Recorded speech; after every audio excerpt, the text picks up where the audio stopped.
ओम शांति। आज की तारीख है 1 मई 2025। आज नए मास की शुरुआत है, तो देखते हैं बाबा ने हमें इस नए मास में, मई मास में क्या क्या समझाने दी है, क्या क्या धारणाएं दी है, क्या क्या शिक्षाएं दी है। अभी बाबा के हम मधुर महावाक्यों से जानेंगे। आज की मुरली का सार है, मीठे बच्चे, तुम बेहद के बाप से बेहद का वर्षा लेने आए हो। यहाँ हद की कोई बात नहीं। तुम बड़े उमंग से बाप को याद करो तो पुरानी दुनिया भूल जाएंगी। बाबा क्या कह रहे, तुम बेहद के बाप से बेहद का वर्षा लेने आए हो। यहाँ हद की कोई बात नहीं है। तुम बड़े उमंग से बाप को याद करो तो पुरानी दुनिया भूल जाएंगी। तो बाबा ने क्या समझानी दी है, बच्चे तुम यहाँ पे हद की कोई सेवा करने नहीं आए हो, कुछ हद का आप ना वर्षा लेने आए हो, आप तो बेहद में आए हो, बेहद में लेने आए हो। और बड़े उमंग उत्साह से हमें बाबा को याद करना है, तो इस पुरानी दुनिया से ऐसे ही हमें वैराग्य आ जाएगा। आज की मुरली से प्रश्न है, कौन सी एक बात तुम्हें बार बार अपने से घोट कर पक्की करनी चाहिए।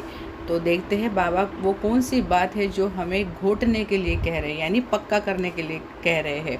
उत्तर है, हम आत्मा है, हम परमात्मा बाप से वर्षा ले रहे हैं। आत्माएं हैं बच्चे, परमात्मा है बाप, है ना। आत्मा है बच्चे और परमात्मा है बाप। अभी बच्चे और बाप का मेला हुआ है ना। अभी संगम युग कौन सा युग है, जहाँ परमात्मा और आत्मा का मिलन होता है, मेला होता है।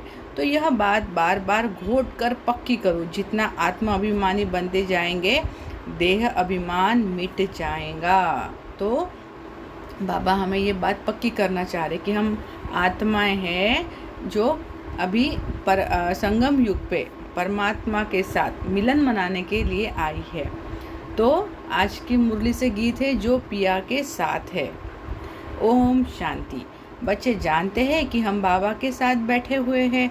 यह है बड़े ते बड़ा बाबा, सबका बाबा है। बाबा आया हुआ है ना। बाप से क्या मिलता है, यह तो सवाल ही नहीं उठता। बाप से मिलता ही है वर्षा, है ना। लौकिक में भी देखते हैं ना, अपने पिता से हमें क्या मिलता है, वर्षा मिलता है। तो यहाँ भी बाबा हमें वर्षा देते हैं। यह है सबका बेहद का बाप, जिससे बेहद का सुख, बेहद की प्रॉपर्टी मिलती है। वह है हद की मिल्कियत। कोई के पास 1000, कोई के पास 5000 होगी, कई के पास 10, 20, 50 करोड़ अरब होंगे। अब वह तो सब है लौकिक बाबाएं और हद के बच्चे। यहाँ तुम बच्चे समझते हो, हम बेहद के बाप पास आए हैं बेहद की प्रॉपर्टी लेने। दिल में आश तो रहती है ना, सिवाय स्कूल के और सत्संग आदि में कोई आश नहीं रहती। कहेंगे शांति मिले, वह तो मिल ना सकती। यहाँ तुम बच्चे समझते हो, हम आए हैं विश्व नई दुनिया का मालिक बनने। तो हम यहाँ भाई क्यों आए हैं, सतयुग में जाने के लिए, नई दुनिया में जाने के लिए, बाबा को पूरा मददगार बनने के लिए, विश्व का पूरा कल्याण करने के लिए यहाँ आए हैं ना हम। नहीं तो यहाँ क्यों आए। बच्चे कितनी रुद्धि को पाते रहते हैं, कहते हैं बाबा हम तो विश्व का मालिक बनने आए हैं, हद की कोई बात ही नहीं। बाबा आपसे हम बेहद स्वर का वर्षा लेने आए हैं। कल्प कल्प हम बाप से वर्षा लेते हैं, फिर माया बिल्ली छीन लेती है। इसलिए इसको हार जीत का खेल कहा जाता है।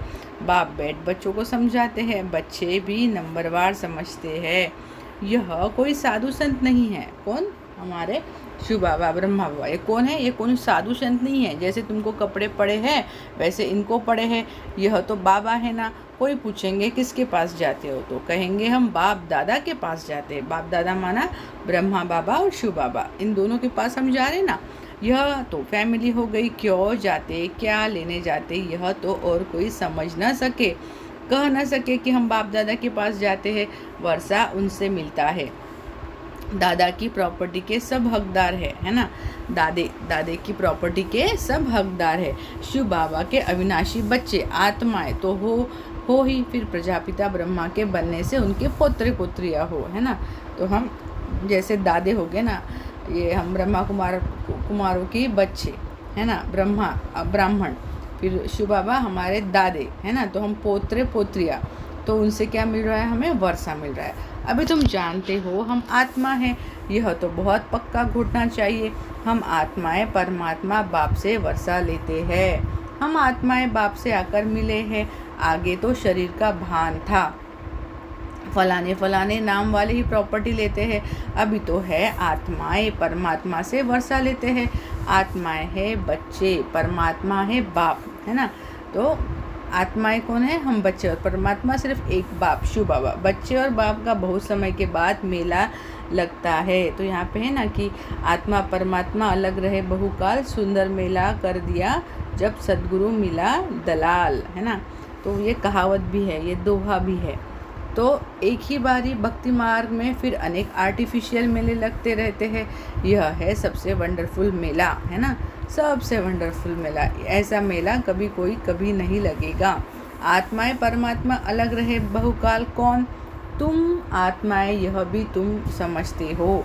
हम आत्माएं अपने स्वीट साइलेंस होम में रहने वाली है। कहाँ? परम धाम में रहने वाली है ना। तो सन्यासी गुरु आदि के पास जाकर शांति मांगते हैं। सॉरी, एक लाइन छूट गई है। हम आत्माएं अपने स्वीट साइलेंस होम में रहने वाली है। अभी यहाँ पाठ बजाते बजाते थक गई है। कैसे हो गई है? थक गई है। यहाँ परम धाम से यहाँ आकर पाठ बजाते बजाते थक गई है। तो सन्यासी गुरु आदि के पास जाकर शांति मांगते हैं। समझते हैं वह घर बार छोड़ जंगल में जाते हैं, उनसे शांति मिलेगी। परंतु ऐसे नहीं। अभी तो सभी शहर में आ गए हैं। जंगल में गुफाएं खाली पड़ी है, गुरु बनकर बैठे हैं। नहीं तो उनको निवृत्ति मार्ग का ज्ञान दे, पवित्रता सिखलानी है। आजकल तो देखो शादियां कराते रहते हैं। तुम बच्चे तो अपने योग बल से अपनी कर्मेंद्रियों को वश में करते हो। कर्मेंद्रियां योग बल से शीतल हो जाएगी, है ना। तो हमें क्या, हमारे पास कौन सा साधन है? सिर्फ योग का। उससे ही हमारी कर्मेंद्रिया जो है वह शीतल होगी। जब हम बाबा से योग लगाते हैं और उनके शक्तियों से हमारे विकारों को जब हम भस्म करते हैं, तभी हमारी जो कर्मेंद्रिया है सूक्ष्म स्थूल, वो सारी चंचल करना बंद हो जाती है, शांत हो जाती है। तो कर्मेंद्रियों में चंचलता होती है ना। अब कर्मेंद्रियों पर चित पानी है, जो कोई चंचलता न चले। सिवाय योग बल से कर्मेंद्रियों को वश होना इम्पॉसिबल है। शिव भगवानुवाच, है ना, दिस इज इम्पॉसिबल विदाउट योग बल। तो पॉइंट टू बी नोटेड। बाप कहते हैं कर्मेंद्रियों की चंचलता योग बल से ही टूटेगी। योग बल की ताकत तो है ना, इसमें बड़ी मेहनत लगती है। सो बी प्रिपेयर्ड फॉर दिस। आगे चलकर कर्मेंद्रियों की चंचलता नहीं रहेंगी। सतयुग में तो कोई गंदी बीमारी नहीं होती। यहाँ तुम कर्मेंद्रियों को वश कर जाते हो तो कोई भी गंदी बात वहाँ होती नहीं, है ना। बाबा बोलते हैं कि जब ये कर्मेंद्रियाँ मतलब हलचल में आती है तो गंदे काम होते हैं। अदरवाइज़ फिर ऐसे सतयुग में कहाँ सब कर्मेंद्रिय जीत आत्माएं हैं वहाँ पे, है ना, निर्विकारी है। वहाँ कोई कर्मेंद्रियाँ ऐसे गंदे काम नहीं करती। तो गंदी बात वहाँ होती नहीं। नाम ही है स्वर्ग, उनको भूल जाने कारण लाखों वर्ष कह देते हैं। अभी तक भी मंदिर बनाते रहते हैं। अगर लाखों वर्ष हुए हो तो फिर बात ही याद न हो। यह मंदिर आदि क्यों बनाते? तो वहाँ कर्मेंद्रिया शीतल रहती है। बाबा बोलते हैं कि यह मंदिर आदि क्यों बनाते हैं? तो वहाँ कर्मेंद्रिया शीतल रहती है ना। तो कोई चंचलता नहीं रहती है। तो जब हम देवता बनते हैं, हमारी कर्मेंद्रिया शीतल होती है, तो ही तो देवता का टाइटल मिलता है। फिर ये मंदिर वगैरह हम पूज्य बन जाते, फिर हमारे मंदिर आदि बनते हैं। कोई चंचलता नहीं रहती। शिव बाबा का तो कर्मेंद्रिया है नहीं। बाकी आत्मा में ज्ञान तो सारा है ना। वही शांति का सागर, सुख का सागर है। वो लोग कहते कर्मेंद्रिया वश नहीं हो सकती। कौन? जो सन्यासी लोग हैं ना, वो क्या कहते हैं? कर्मेंद्रिया वश नहीं हो सकती। वो तो स्त्री का मतलब चेहरा भी देखते नहीं है, सन्यास में चले जाते हैं। वो बोलते हैं कि स्त्री को देखने से भी पाप होता है, स्त्री को देखते भी पाप होता है। क्योंकि वो जानते हैं कि अगर मैं मतलब ये धारणा कर रहा हूँ पवित्रता की और स्त्री को देख भी लूँ तो मेरी कर्मेंद्रियाँ चंचल हो जाएंगी और मुझसे पाप हो जाएगा। पर बाबा हमें घर में ही रह के युगल आत्माओं को भी इतना कर्मेंद्रिय जीत बनाते हैं कि एक साथ आग और कपूस एक साथ रह के भी वो विकारों में नहीं जाते हैं। तो बाबा ने हमें ऐसी शक्ति दी है कि घर में रहते ही आप कर्मेंद्रिय जीत बन सकते हो। तो बाप कहते हैं योग बल से तुम कर्मेंद्रियों को वश करो, बाप की याद में रहो, कोई भी बेकायदे काम कर्मेंद्रियों से नहीं करना है। ऐसे लवली बाप को याद करते करते प्रेम में आंसू आने चाहिए। तो मेरा बाबा, प्यारा बाबा, मीठा बाबा, सभी दिल से कहेंगे, अपने दिल पे हाथ रख के कहेंगे, प्यार से बड़े दिल से बाबा को याद करेंगे। एकदम 1 सेकंड में परम धाम में मैं आत्मा बाबा के पास अटैच्ड, एकदम कंबाइन। मेरा बाबा, प्यारा बाबा, मीठा बाबा, सच्चा बाबा, अच्छा बाबा, दुलारा बाबा, मेरा बाबा। तो आत्मा परमात्मा में लीन तो होती नहीं। बाप एक ही बार मिलते हैं जब शरीर का लोन लेते हैं। तो ऐसे बाप के साथ कितना प्यार से चलना चाहिए। बाबा को उछल आईना, मतलब ब्रह्मा बाबा को, ओहो बाबा विश्व का मालिक बनाते हैं, फिर यह धन माल क्या करेंगे, छोड़ो सब। जैसे पागल होते हैं ना, सब कहने लगे इनको बैठे बैठे क्या हुआ, है ना। तो मतलब बाबा ऐसे जैसे मिसाल दे रहे कि लोग होते ना एकदम से चलते चलते ही बोल देते कि नहीं नहीं अभी मुझे कुछ नहीं करना है सभी। तो बाकी लोग क्या बोलते कि पागल हो गया क्या तू। तो बाबा ऐसे बोल रहे कि धंधा आदि सब छोड़कर आ गए, खुशी का पारा चढ़ गया, साक्षात्कार होने लगे, राजाएं मिलनी है, परंतु कैसे मिलेगी, क्या होगा, यह कुछ भी नहीं पता, है ना। बस मिलना है, उस खुशी में सब छोड़ दिया। फिर धीरे धीरे नॉलेज मिलती रहती है। तुम बच्चे यहाँ स्कूल में आए हो ना भाई, आप सब ईश्वरीय प्रजापिता ईश्वरीय स्कूल में आए हो ना। एम ऑब्जेक्ट तो है ना, यह है राजयोग, बेहद के बाप से राजाई लेने आए हो। बच्चे जानते हैं, हम उनसे पढ़ते हैं, जिसको याद करते थे कि बाबा आकर हमारे दुख हरो, सुख दो, चिल्लाते थे ना हम सब लोग भक्ति मार्ग में, बाबा हे सुख के सागर, हे आओ, हे पतित पावन आओ। याद आता है किसी को कि हम ऐसे चिल्लाते थे ऐसे भक्ति मार्ग में? नहीं आता। तो बच्चियाँ कहती है हमको श्री कृष्ण जैसा बच्चा मिले। अरे वह तो वैकुंठ में मिलेगा ना, है ना। बाबा क्या कहते, अरे बुद्धू मेरे बच्चों, ये कहाँ मिलेगा, वैकुंठ में मिलेगा ना कृष्ण जैसा बच्चा, यहाँ थोड़ी मिलेगा। कृष्ण बैकुंठ का है, उनको तुम झुलाते हो, तो उन जैसा बच्चा तो बैकुंठ में ही मिलेगा ना। अभी तुम बैकुंठ की बादशाही लेने आए हो, वहाँ ज़रूर प्रिंस प्रिंसेस ही मिलेंगे, पवित्र बच्चा मिले, यह आश भी पूरी होती है। तो यह भी आज बाबा हमारी पूरी करते। देखो क्या क्या बाबा, ऐसे कोई इतना नहीं होगा ना कि हमारी हर एक इच्छा पूरी करने वाला हो। वो एक बाप है, वही शिव साजन है जो हमारी हर एक इच्छा पूरी करता है। यूँ तो प्रिंस प्रिंसेस यहाँ भी बहुत है, परंतु नरकवासी है ना। यहाँ के प्रिंस प्रिंसेस स्वर्गवासी है क्या? नहीं, भले उनके पास सब कुछ है, पर वो भले है, पर है तो नरक में ही ना, कलयुग में ही है ना। तुम चाहते हो स्वर्गवासी को, पढ़ाई तो बहुत सहज है। बाप कहते हैं तुमने बहुत भक्ति की है, धक्के का है, तुम कितना खुशी से तीर्थों आदि पर जाते हो। अमरनाथ पर जाते हैं, समझते हैं शंकर ने पार्वती को अमर कथा सुनाई। अमरनाथ की सच्ची कथा तुम अभी सुनते हो, है ना। तो हमारा अमरनाथ बाबा हम पार्वतियों को क्या सुनाने आया है? अमर कथा। किस लिए? अमरलोक में जाने के लिए। तो हमारा अमरनाथ बाबा, यह तो बाप बैठ तुमको सुनाते हैं। तुम आए हो बाप के पास, जानते हो यह भाग्यशाली रथ है। कौन सा? ब्रह्मा बाबा का। कौन सा है? भाग्यशाली रथ है, क्योंकि स्वयं भगवान ने इनके रथ का इस्तेमाल किया है, यूज़ किया है, इसलिए भाग्यशाली रथ है। इसने यह लोन पर लिया है। हम शिव बाबा के पास जाते हैं, उनकी ही श्रीमत पर चलेंगे। कुछ भी पूछना हो तो बाबा से पूछ सकते हैं। कहते हैं बाबा हम बोल नहीं सकते, यह तो तुम पुरुषार्थ करो। इसमें बाबा क्या कर सकते हैं? बाप तुम बच्चों को श्रेष्ठ बनने का सहज रास्ता बताते हैं। एक तो कर्मेंद्रियों को वश करो, दूसरा दैवी गुण धारण करो। तो बाबा ने देखो हमें श्रेष्ठ बनने का सहज रास्ता बताया। कौन सा? एक तो कर्मेंद्रियों को वश करो और दूसरा दैवी गुण धारण करो। कोई गुस्सा आदि करे तो सुनो नहीं, एक कान से सुन दूसरे से निकाल दो। जो इविल बात पसंद न आए उसे सुनो ही नहीं। देखो पति क्रोध करता है, मारता है, तो क्या करना चाहिए? जब देखो पति गुस्सा करता है तो उन पर फूल बरसाओ, हंसते रहो। युक्तियाँ तो बहुत है, कामेषु क्रोधेषु होते हैं ना। अबलाएं पुकारती है, एक द्रौपदी नहीं। तो द्रौपदी का मिसाल आपने देखा है ना, बाबा बोलते ना कि एक द्रौपदी नहीं है यहाँ पे, ऐसे कितनी सारी द्रौपदियाँ हैं। अब बाप आए हैं नंगन होने से बचाने। बाप कहते हैं इस मृत्यु लोक में यह तुम्हारा अंतिम जन्म है ना। तो बाबा, मेरे बाबा मुझे अब लेने आए हैं, हो गई है शाम, चलो लौट चले हमारे घर। हम तुम बच्चों को शांतिधाम ले जाने आया हूँ। वहाँ पतित आत्मा तो जा ना सके, इसलिए मैं आकर सबको पावन बनाता हूँ। जिसको जो पाठ मिला हुआ है वह पूरा कर अब सबको वापस जाना है। सारे झाड़ का राज बुद्धि में है, बाकी झाड़ के पत्ते थोड़ी कोई गिनती कर सकते हैं। तो बाप भी मूल बात समझाते हैं, बीज और झाड़, बाकी मनुष्य तो ढेर है, एक एक के अंदर को थोड़ी बैठ जानेंगे।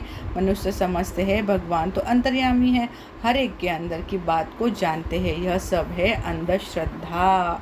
तो बाबा इन सब के लिए क्या बोल रहे हैं, ये क्या है, अंधश्रद्धा। बाप कहते हैं तुम हमको बुलाते हो कि आकर हमको पति से पावन बनाओ। अच्छा ठीक है, राजयोग सिखाओ, अभी तुम राजयोग सीख रहे हो। बाप कहते हैं मुझे याद करो। बाप यह मत देते हैं ना, बाप की श्रीमत और गत सबसे न्यारी है। कहते ना बाबा तुम्हारी मत श्रीमत सबसे न्यारी है। मत यानी राय, जिससे हमारी सदगति होती है। वही एक बाप हमारी सदगति करने वाला है ना, बाकी कोई भी नहीं। एक्सक्लूसिव अथॉरिटी ऑफ शिव बाबा, दूसरा ना कोई। इस समय ही बुलाते हैं, सतयुग में तो बुलाते नहीं हैं। अभी ही कहते हैं सर्व का सदगति दाता एक राम, माना एक शिव बाबा। जब माला फेरते हैं तो फेरते फेरते जब फूल आता है तो उनको राम कहे आँखों पर लगाते हैं। तो होता है ना कि भक्ति मार्ग में जब माला फेरते थे तो पूरी माला जब हो जाती थी तो वो जब मेरू का वो फूल आता था तो उसको क्या करते थे, हम ऐसे आँखों को लगाते थे। तो जपना है एक फूल को, बाकी है उनकी पवित्र रचना। माला को तुम अच्छी रीति जान गए हो, जो बाप के साथ सर्विस करते हैं उनकी यह माला है। तो वैजयंती माला का गायन है ना यज्ञ में हमारे, ऐसे। तो रचता कहेंगे तो प्रश्न उठेगा कि कब रचना की। प्रजापिता ब्रह्मा अभी संगम पर ही ब्राह्मणों को रचते हैं ना। शिव बाबा की रचना तो अनादि है ही, सिर्फ पति से पावन बनाने लिए बाप आते हैं। अभी तो है पुरानी सृष्टि, नई में रहते हैं देवताएं। अब शूद्रों को देवता कौन बनाए, है ना। अगर बाप ही नहीं आया तो हम शूद्रों को, हम जो शूद्र बन चुके थे तो हमें देवता कौन बनाए। अभी तुम फिर से बनते हो, जानते हो बाबा हमको शूद्र से ब्राह्मण और ब्राह्मण से देवता बनाता है, कौन, शिव बाबा। अभी तुम ब्राह्मण बने हो, देवता बनने के लिए मनुष्य सृष्टि रचने वाला हो गया ब्रह्मा, है ना। तो ये हाँ ऐसे ये झाड़ के बीज दिखाई दे रहा है ब्रह्मा बाबा। तो जो मनुष्य सृष्टि का हेड है, बाकी आत्माओं का अविनाशी बाप शिव तो है ही। यह सब नई बातें तुम सुनते हो। जो बुद्धिवान है वह अच्छी रीति धारण करते हैं। आहिस्ते आहिस्ते तुम्हारी भी वृद्धि होती जाएगी। अभी तुम बच्चों को स्मृति आई है, हम असुल देवता थे, फिर 84 जन्म कैसे लेते हैं, सब राज तुम जानते हो। जास्ती बातों में जाने की दरकार ही नहीं है। बाप से पूरा वर्षा लेने के लिए मुख्य बात बाप कहते हैं, एक तो मुझे याद करो, दूसरा पवित्र बनो, है ना। बाबा ने दो बात कही है कि एक तो मुझे याद करो और दूसरा पवित्र बनो, स्वदर्शन चक्रधारी बनो और आप समान बनाओ। कितना सहज है, सिर्फ याद ठहरती नहीं है ना। जब हम याद में बैठते हैं तो ही तो हमारी बुद्धि भटक जाती है ना कभी कभी। तो नॉलेज तो बड़ी सहज है। अभी पुरानी दुनिया खत्म होनी है, फिर सतयुग में नई दुनिया में देवी देवता राज्य करेंगे। इस दुनिया में पुराने ते पुराने, यह देवताओं के चित्र है, व इन्हों के महल आदि है। तुम कहेंगे पुराने ते पुराने, हम विश्व के महाराजा महारानी थे, है ना। तो पहले हम थे ना सतयुग में, अभी बन रहे हैं। शरीर तो खत्म हो जाते हैं, बाकी चित्र बनाते रहते हैं। अभी यह थोड़ी किसको पता है कि, क्या पता है, क्या बोल रहे बाबा, कि यह लक्ष्मी नारायण जो राज्य करते थे वह कहाँ गए, राजाई कैसी ली। बिरला इतने मंदिर बनाते हैं, है ना। जो ऐसे बिरला मंदिर है, ये वो कितने कितने बड़े बड़े मंदिर बनाते हैं, परंतु जानते नहीं, पैसे मिलते जाते हैं और बनाते रहते हैं। समझते हैं यह देवताओं की कृपा है, एक शिव की कृपा है। अव्यभिचारी भक्ति, ज्ञान देने वाला तो ज्ञान सागर एक ही है, बाकी है भक्ति मार्ग। ज्ञान से आधा कल्प सद्गति होती है, फिर भक्ति की दरकार नहीं रहती। ज्ञान, भक्ति, वैराग्य, क्या है? ज्ञान, भक्ति और वैराग्य। अब भक्ति से पुरानी दुनिया से वैराग्य, और पुरानी सब खत्म होनी है। इसमें आसक्ति क्या रखे? अब तो नाटक पूरा होता है, अब जाते हैं घर, वह खुशी रहती है। कई समझते हैं मोक्ष पाना तो अच्छा है, फिर आएंगे नहीं। आत्मा बुदबुदा है जो सागर में मिल जाता है, यह सब गपोड़े है। तो बाबा ने हमें कहा है ना, तो जैसे यहाँ पे इन्होंने कहा है ना कि कबीर का एक दोहा है कि पानी केरा बुदबुदा, आज मानुष की जात, एक दिना छिप जाएगा जो तारा पर भात, है ना। इसका अर्थ है कि कबीर का कथन है कि जैसे पानी के बुलबुले, इसी प्रकार मनुष्य शरीर क्षण भंगुर है। जैसे प्रभात होती ही तो सारे छिप जाते हैं, वैसे ही यह देह भी एक दिन नष्ट हो जाएंगी। तो उन्होंने वही देह के लिए कहा है कि जैसे देह भी नष्ट हो जाएगा। एक्टर तो एक्ट करेगा ज़रूर, जो घर बैठ जाए वह कोई एक्टर थोड़ी हुआ। तो होता है ना कि जब हम स्टेज पे जाते हैं, है ना, अपना गुण दिखाते हैं, अपनी क्वालिटीज़ दिखाते हैं, तभी तो हम एक्टर ठहरे ना। तो क्या हम अगर सिर्फ घर में बैठे रहे तो उसको एक्टर कहेंगे क्या? नहीं। यहाँ तुमको कितनी नॉलेज मिलती है, मनुष्यों की बुद्धि में तो कुछ भी नहीं है। तुम्हारा पाठ ही है बाप से ज्ञान लेने का, वर्षा पाने का। तुम ड्रामा में बंधेमान हो, पुरुषार्थ ज़रूर करेंगे। ऐसे नहीं ड्रामा में होगा तो मिलेगा, फिर तो बैठ जाओ। लेकिन कर्म बिगड़ कोई रह नहीं सकता है, कर्म संन्यास हो ही नहीं सकता। अच्छा, मीठे मीठे सिखलदे बच्चों प्रति माता पिता बाप दादा का याद प्यार और गुड मॉर्निंग। रूहानी बाप की रूहानी बच्चों को नमस्ते। हम रूहानी बच्चों की रूहानी माता पिता बाप दादा को याद प्यार, गुड मॉर्निंग, नमस्ते। शुक्रिया मेरे मीठे प्यारे बाबा, आपका तहे दिल से शुक्रिया, आपको कोटि कोटि दिल से प्रणाम। धारणा के लिए मुख्य सार, योग बल की ताकत से अपनी कर्मेंद्रियों को शीतल बनाना है, वश में रखना है। इविल बातें न तो सुननी है न सुनानी है। जो बात पसंद नहीं आती उसे एक कान से सुन दूसरे से निकाल देना है। दूसरा है बाप से पूरा वर्षा लेने के लिए स्वदर्शन चक्र धारी बनना है। पवित्र बन आप समान बनाने की सेवा करनी है। आज बाबा का प्यारा मीठा वरदान है, मुरली के साज द्वारा माया को सरेंडर कराने वाले मुरलीधर भव। वाह, कितना सुंदर वरदान है ना। मुरलीधर, मास्टर मुरलीधर, मुरली के साज द्वारा माया को सरेंडर करने वाले मुरलीधर भव। तो आज सभी इसी स्वमान में रहेंगे, मैं आत्मा मुरलीधर आत्मा हूँ। मुरलियाँ तो बहुत सुनी हैं, अब ऐसे मुरलीधर बनो जो माया मुरली के आगे न्यौछावर सरेंडर हो जाए।